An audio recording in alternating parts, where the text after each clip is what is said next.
हम सब सोचते हैं, महसूस करते हैं, व्यवहार करते हैं, पर सवाल ये है कि क्यों? इसी एक सवाल ने सदियों से दुनिया के बड़े बड़े विचारकों को सोचने पर मजबूर किया है। तो आज हम मनोविज्ञान की दुनिया में गोता लगाएंगे और उस शानदार सफर को समझेंगे जिसने हमें इंसानी दिमाग को समझने में मदद की है, आत्मा के रहस्यमयी अध्ययन से लेकर व्यवहार के आधुनिक विज्ञान तक। इस सफर में हम 6 जरूरी पड़ावों से गुजरेंगे। शुरुआत करेंगे मनोविज्ञान की जड़ों से, फिर इंटेलिजेंस की पेचीदा पहेली को सुलझाएंगे और देखेंगे कि हमारा मन बचपन से बड़ा होने तक कैसे बदलता है और हम नई चीजें सीखते कैसे हैं। हर एक कदम हमें मन की पूरी तस्वीर के और भी ज्यादा करीब ले जाएगा। तो चलिए सबसे पहले थोड़ा समय में पीछे चलते हैं। देखिए, मनोविज्ञान या साइकोलॉजी शब्द का मतलब हमेशा से वो नहीं था जो आज है। इसकी परिभाषा का सफर भी बड़ा दिलचस्प रहा है। ये आत्मा के दार्शनिक अध्ययन से शुरू होकर आज के ठोस वैज्ञानिक और मापने लायक व्यवहार के विश्लेषण तक पहुंचा है। आइए देखते हैं कि ये जबरदस्त बदलाव आखिर हुआ कैसे। सोचिए, 16वीं सदी में मनोविज्ञान का मतलब था आत्मा का अध्ययन। ये फिलॉसफी का हिस्सा था। लेकिन जैसे जैसे हम 18वीं और 19वीं सदी में आए, फोकस आत्मा से हटकर मन और चेतना पर आ गया। ये एक बड़ा शिफ्ट था। पर असली क्रांति तो 20वीं सदी में आई, जब वॉटसन जैसे विचारकों ने कहा, देखो, हम आत्मा या मन को देख तो सकते नहीं, लेकिन हम व्यवहार को यानी बिहेवियर को देख भी सकते हैं और माप भी सकते हैं। बस इसी एक सोच ने मनोविज्ञान को एक सच्चे विज्ञान का दर्जा दिलाया। अच्छा, इस बदलाव के पीछे कुछ बड़े नाम थे। अरस्तु को मनोविज्ञान का जनक कहा जाता है क्योंकि उन्होंने ही सबसे पहले मन के बारे में सिस्टमैटिक तरीके से लिखा। लेकिन असली जनक विलियम वुंड हैं, क्योंकि उन्होंने 1879 में जर्मनी के लाइप्जिग में पहली साइकोलॉजी लैब बनाई और इसे एक एक्सपेरिमेंटल साइंस बना दिया। वहीं थॉर्नडाइक ने इसे शिक्षा के क्षेत्र में लागू किया और विलियम जेम्स ने मॉडर्न साइकोलॉजी की नींव रखी। और हाँ, वॉटसन, जिन्होंने व्यवहारवाद पर जोर दिया, उन्होंने तो इस फील्ड की दिशा ही बदल। तो मनोविज्ञान व्यवहार का अध्ययन है, ठीक है, लेकिन हमारे व्यवहार को चलाने वाली सबसे जरूरी चीजों में से एक क्या है? हमारी बुद्धि, हमारी इंटेलिजेंस। ये एक ऐसा शब्द है जिसे हम रोज इस्तेमाल करते हैं, पर एक साइकोलॉजिस्ट के लिए इसका क्या मतलब है? इसे मापते कैसे हैं? चलिए पता करते हैं। इंटेलिजेंस को वैज्ञानिक तरीके से डिफाइन करने की शुरुआती कोशिशों में अल्फ्रेड बिने का नाम सबसे आगे आता है। उनके हिसाब से इंटेलिजेंस सिर्फ ढेर सारी जानकारी होना नहीं है, ये ज्ञान, आविष्कार, निर्देश और आलोचना का एक कॉम्बिनेशन है। आसान भाषा में कहें तो एक इंटेलिजेंट इंसान सिर्फ फैक्ट्स नहीं जानता, बल्कि उस जानकारी का इस्तेमाल करके नई चीजें बना सकता है, निर्देशों को समझ सकता है और सही गलत में फर्क भी कर सकता है। अब थॉर्नडाइक ने इस आइडिया को और आगे बढ़ाया। उन्होंने कहा, अरे भाई, इंटेलिजेंस एक तरह की थोड़ी होती है, कई तरह की होती है। पहली है मूर्त बुद्धि या कॉन्क्रीट इंटेलिजेंस। ये सीधे सीधे ठोस फिजिकल चीजों के साथ काम करने की काबिलियत है। एक टीवी मैकेनिक या प्लम्बर के बारे में सोचिए, वो अपने हाथों से असली ठोस समस्याओं को सुलझाते हैं। ये प्रैक्टिकल हैंड्स ऑन स्मार्टनेस है। फिर आती है अमूर्त बुद्धि या एब्स्ट्रैक्ट इंटेलिजेंस, जो मूर्त बुद्धि के बिल्कुल उलट है। ये विचारों, सिंबल्स, भावनाओं और ज्ञान के साथ काम करने की क्षमता है। जैसे एक कवि शब्दों से खेलता है, एक दार्शनिक विचारों से और एक मनोवैज्ञानिक भावनाओं से। यहाँ औजार फिजिकल नहीं बल्कि मेंटल हैं। ये आइडियाज की दुनिया में काम करने की काबिलियत है। और तीसरा प्रकार है सामाजिक बुद्धि यानी सोशल इंटेलिजेंस। ये लोगों के बीच रहने की कला है, दूसरों को अच्छी तरह समझना और उनके साथ सक्सेसफुली इंटरैक्ट करना। एक सोशल वर्कर, एक नेता या एक टीचर, ये सब इस इंटेलिजेंस के बेहतरीन उदाहरण हैं।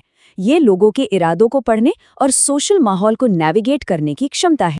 तो इंटेलिजेंस के कई प्रकार हैं, ये तो समझ आ गया। पर क्या ये सभी एक ही बेसिक काबिलियत से आते हैं, या हमारा मन अलग अलग आज़ाद काबिलियतों का एक कलेक्शन है? यही वो बड़ा सवाल है जिसका जवाब देने के लिए इंटेलिजेंस की अलग अलग थ्योरीज सामने आईं। ये समझाने के लिए कि हमारी मेंटल एबिलिटीज का स्ट्रक्चर आखिर है कैसा। शुरुआत में बहस 2 मुख्य आइडियाज के आसपास घूम रही थी। एक तरफ बिने का मानना था कि इंटेलिजेंस एक एकल कारक है, मतलब एक अकेली ओवरऑल क्षमता जो हर काम में यूज होती है। दूसरी तरफ स्पीयरमैन ने द्विकारक सिद्धांत दिया। उन्होंने कहा कि हम सब में एक जनरल इंटेलिजेंस या जी फैक्टर होता है जो हर काम में मदद करता है, और साथ ही हर काम के लिए स्पेसिफिक एबिलिटीज या एस फैक्टर्स भी होते हैं। जैसे एक अच्छा मैथमेटिशियन होने के लिए जी फैक्टर और मैथ्स के लिए एस फैक्टर दोनों चाहिए। बाद में थ्योरी देने वालों ने इस एक जी फैक्टर वाले आइडिया को चैलेंज किया। थर्स्टन ने कहा कि इंटेलिजेंस 7 प्राथमिक मानसिक क्षमताओं का एक ग्रुप है, जैसे याददाश्त, नंबरों को समझने की क्षमता और लॉजिकल सोच। और हार्वर्ड गार्डनर तो इस आइडिया को और भी आगे ले गए और मल्टीपल इंटेलिजेंस की थ्योरी दी। उन्होंने कहा कि संगीत, भाषा और शारीरिक क्षमता जैसी 9 अलग-अलग तरह की इंटेलिजेंस होती हैं। उनके हिसाब से हो सकता है कोई मैथ्स में अच्छा ना हो, पर वो एक बेहतरीन म्यूजिशियन हो सकता है, और दोनों ही इंटेलिजेंस के जरूरी रूप हैं। इन्हीं थ्योरीज के आधार पर इंटेलिजेंस को मापने का एक तरीका बनाया गया, जिसे हम इंटेलिजेंस कोशेंट या IQ कहते हैं। ये एक स्कोर है जो किसी की मेंटल एबिलिटी को उसकी उम्र के दूसरे लोगों से कंपेयर करता है, जिसमें 90 से 110 को एवरेज माना जाता है। हाँ, ये ध्यान रखना जरूरी है कि इस स्लाइड पर दिखाए गए कुछ शब्द जैसे जड़ बुद्धि अब इस्तेमाल नहीं किए जाते, क्योंकि वो पुराने और अनुपयुक्त माने जाते हैं। आज साइकोलॉजिस्ट IQ को एक यूजफुल टूल मानते हैं, लेकिन ये भी समझते हैं कि ये किसी की पूरी क्षमता या कामयाबी का अकेला पैमाना नहीं है। अच्छा, इंटेलिजेंस क्या है, ये जानना तो कहानी का सिर्फ एक हिस्सा है। अगला और शायद इससे भी बड़ा सवाल ये है, ये काबिलियत आती कहाँ से है? क्या हम इसके साथ पैदा होते हैं या ये समय के साथ अनुभव से डेवलप होती है? इस सवाल का जवाब देने के लिए हमें जीन पियाजे के काम को समझना होगा, जिन्होंने बच्चों के कॉग्निटिव डेवलपमेंट पर जबरदस्त काम किया। पियाजे की थियरी बहुत ही शानदार ढंग से सरल है। उन्होंने कहा कि बच्चे की सोच 4 अलग-अलग स्टेज से गुजरकर डेवलप होती है। संवेदी गामक स्टेज में बच्चा अपनी इंद्रियों और एक्शन से दुनिया को जानता है। पूर्व संक्रियात्मक स्टेज में वो सिंबल्स और भाषा का इस्तेमाल करना सीखता है। हर स्टेज पिछली स्टेज पर बनती है और सोच को और भी बेहतर और लॉजिकल बनाती जाती है। पियाजे के मुताबिक ये डेवलपमेंट 2 मेन प्रोसेस से होता है। पहला है आत्मसातकरण या एसिमिलेशन। मान लीजिए एक बच्चे को पता है कि कुत्ते क्या होते हैं। जब वो एक अलग रंग का कुत्ता देखता है तो वो आसानी से उसे अपनी कुत्ते वाली कैटेगरी में जोड़ लेता है। लेकिन जब वही बच्चा पहली बार हवाई जहाज देखता है तो वो उड़ता है, तो शायद वो उसे पक्षी कहने की कोशिश करे। पर जब उसे बताया जाता है कि ये एक मशीन है, तो उसे अपनी उड़ने वाली चीज़ों की कैटेगरी को बदलना पड़ता है। इसे कहते हैं समायोजन या अकोमोडेशन।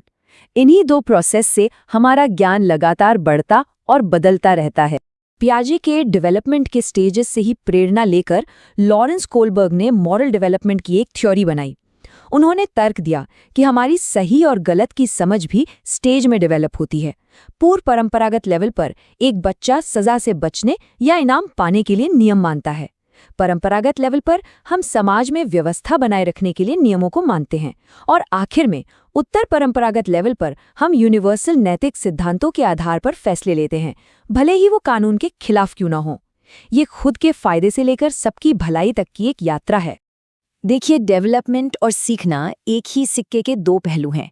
डेवलपमेंट इसलिए होता है क्योंकि हम सीखते हैं, पर यह सीखने का प्रोसेस यानी लर्निंग असल में काम कैसे करती है, हम नए बिहेवियर और आदतें अपनाते कैसे हैं। चलिए अब इस बुनियादी तंत्र को समझते हैं। जब भी हम कुछ नया सीखते हैं तो हमारा पुराना ज्ञान हमेशा एक रोल निभाता है। कभी कभी ये ट्रांसफर पॉजिटिव होता है, जैसे जोड़ना आने से गुणा सीखना आसान हो जाता है। कभी कभी ये नेगेटिव होता है, जैसे इंडिया में गाड़ी चलाने का एक्सपीरियंस यूके में गाड़ी चलाना सीखने में मुश्किल पैदा कर सकता है। और कभी कभी इसका कोई असर नहीं पड़ता, जिसे जीरो ट्रांसफर कहते हैं। जैसे एक अच्छा डॉक्टर होने से ड्राइविंग सीखने में कोई मदद नहीं मिलती। ये समझना जरूरी है कि हमारा पिछला अनुभव नए सीखने को कैसे शेप देता है। थॉर्नडाइक ने सीखने को समझने के लिए एक भूखी बिल्ली को एक पजल बॉक्स में बंद कर दिया, जिसके बाहर खाना रखा था। बिल्ली को बाहर निकलने के लिए एक लीवर दबाना था। इस एक्सपेरिमेंट के आधार पर उन्होंने सीखने के 3 बेसिक नियम दिए।